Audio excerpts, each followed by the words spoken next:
چنگیز خان ایک جنگجو اور باصلاحیت حکمران تھا جس نے مبہم اور غیر معمولی شروعات سے منگولیا کے تمام خانہ بدوش قبائل کو اپنی اور اپنے خاندان کی حکمرانی میں ایک سخت نظم و ضبط والی فوجی ریاست میں لایا۔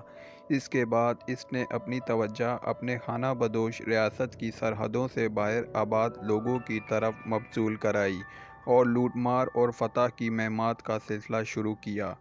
جہاں تک مختلف ذرائع سے اندازہ لگایا جا سکتا ہے، چنگیز خان کی شخصیت ایک پیچیدہ تھی۔ اس کے پاس زبردست جسمانی طاقت، مقصد کی مضبوطی اور اٹوٹ ارادہ تھا۔ وہ ضدی نہیں تھا اور اپنی بیویاں اور ماں سمیت دوسروں کے مشورے سنتا تھا۔ وہ لچکدار تھا، وہ دھوکہ دے سکتا تھا لیکن چھوٹا نہیں تھا۔ اسے تغرل یا جموکا کے برعکس وفاداری کی قدر کا احساس تھا۔ اپنے آقا کے ساتھ غداری کے مرتکب دشمن اس سے مختصر تبدیلی کی توقع کر سکتے تھے۔ لیکن وہ اسی وقت ان کی غداری کا فائدہ اٹھاتا تھا۔ وہ مذہبی سوچ کا حامل تھا اور بحران کے لمحات میں وہ منگولوں کے سب سے بڑے دیوتا ابدی نیلے آسمان کی تعظیم کے ساتھ عبادت کرتا تھا۔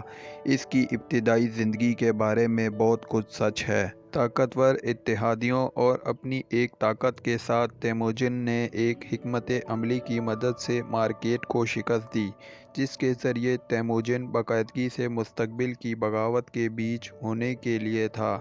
اس نے کوشش کی کہ اپنے عقب میں کسی دشمن کو نہ چھوڑے۔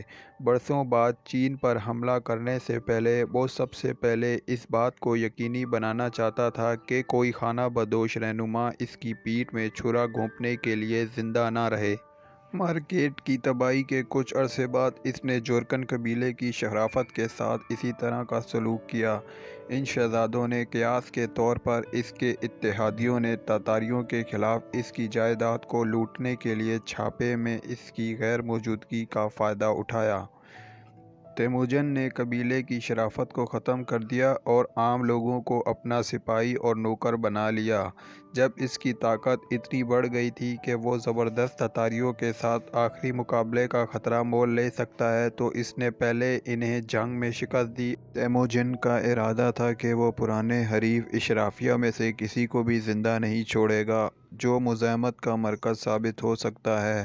اپنے آپ کو جنگی قوت فراہم کرنے کے لیے اور سب سے بڑھ کر قبیلے کی وفاداری کے احساس کو کچلنے کے لیے جو ٹکڑے ٹکڑے کرنے کے حق میں تھا اور تمام خانہ بدوشوں کو اپنے خاندان کی ذاتی اطاعت میں مطاعت کرنے کے لیے۔ اور جب 1206 میں اسے تمام میدانی لوگوں کا شہنشاہ تسلیم کر لیا گیا تو اس نے ہزاروں خاندانوں کو اپنے رشتہ داروں اور ساتھیوں کی تحویل میں تقسیم کرنا تھا اور قبائل اور قبیلوں کے موجودہ طرز کو کسی جاگیردارانہ ڈھانچے کے قریب سے تبدیل کرنا تھا۔ کم از کم مرکٹس کی شکست کے وقت سے تیموجن اپنے لیے میدانوں میں بالادستی کا ہدف رکھتے تھے۔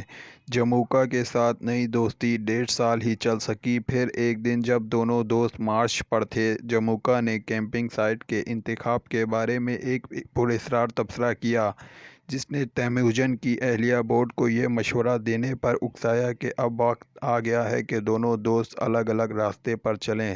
اس واقعے کے پیچھے کیا ہے یہ دیکھنا مشکل ہے۔ خفیہ تاریخ کی کہانی اپنی اختصار اور اس کی دلکش زبان میں ایک قابل اعتماد وضاحت کی اجازت دینے کے لیے بہت پریشان کن ہے۔ یہ تجویز کیا گیا ہے کہ جموکا قیادت میں بحران پیدا کرنے کی کوشش کر رہا تھا۔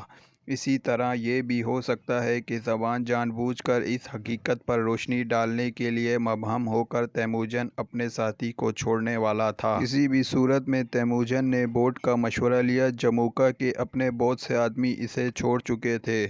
غالباً تیموجن میں اس آدمی کو دیکھ کر جو ان کے خیال میں آخر میں جیتنے کا زیادہ امکان تھا۔ خفیہ تاریخ مہاکاوی اصطلاحات میں ان کے عمل کا جواز پیش کرتی ہے۔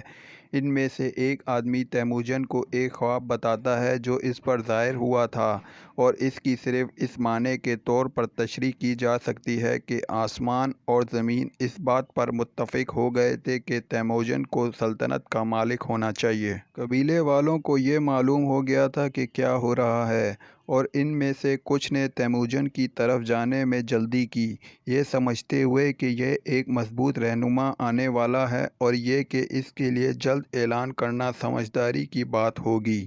جموکا کے ساتھ وقفے نے منگول دنیا میں ایک پولرائزیشنز کو جنم دیا، جس کا حل صرف ایک یا دوسرے حریفوں کے غائب ہونے سے تھا۔ جموکا کی تاریخ میں کوئی وکیل نہیں ہے۔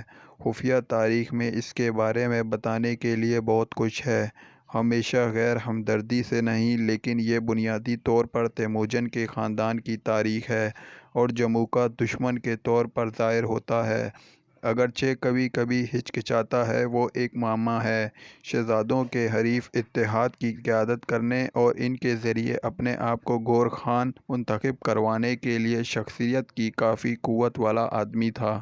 اس کے باوجود وہ ایک سازشی، مختصر نقطہ نظر لینے والا آدمی تھا، اپنے دوستوں کو چھوڑنے کے لیے تیار تھا، یہاں تک کہ ان پر فوری فائدے کی خاطر۔ لیکن تیموجن کے لیے منگولوں پر غلبہ حاصل کرنا جموکا کے اختیار میں ہو سکتا تھا، لیکن تیموجن لاجواب طور پر عظیم آدمی تھا اور دشمنی نے جموکا کو توڑ دیا۔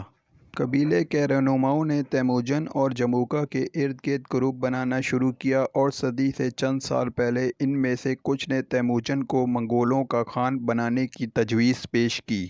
وہ شرائط جن میں انہوں نے جنگ اور شکار میں اس سے وفاداری کا وعدہ کیا، وہ بتاتے ہیں کہ وہ جس چیز کی تلاش کر رہے تھے وہ ایک قابل بھروسہ جرنیل تھا۔ یقینی طور پر وہ حاکم نہیں تھے جو اسے بننا تھا، در حقیقت بعد میں ان میں سے کچھ اسے چھوڑنے والے تھے۔ اس وقت بھی تیموجن صرف ایک معمولی سردار تھا، جیسے کہ خفیہ تاریخ کے بیان کردہ اگلے اہم واقعے سے ظاہر ہوتا ہے، ایک دعوت میں جھگڑا جو اس کے برائے نام حلیف چورکن شہزادوں نے اکسایا، جن کا اس نے بعد میں قتل عام کیا۔ شمالی چین میں جن شہنشاہ نے بھی اس کی طرف دیکھا، جس کا کوئی بڑا نتیجہ نہیں تھا۔ خانہ بدوشوں کے ساتھ مل کر جوڑ توڑ کی پالیسی کے الٹ پلٹ میں سے ایک، جس نے اپنے ایک وقت کے اتحادیوں اور تتاریوں پر حملہ کیا، تغرل کے ساتھ مل کر تیموجن نے قبیلے کے جھگڑے کو جاری رکھنے کے موقع سے فائدہ اٹھایا اور تتاریوں کو عقب میں لے لیا۔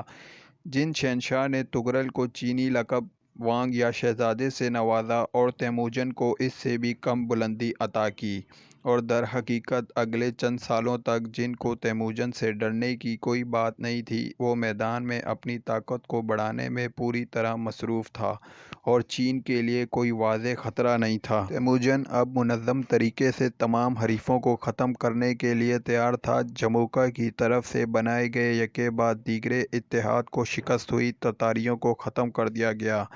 تغرل نے اپنے آپ کو جموکا کی سازش اور اپنے بیٹے کی عزائم اور شک و شبہات سے تیموجن کے خلاف سریان جنگ کرنے کی اجازت دی۔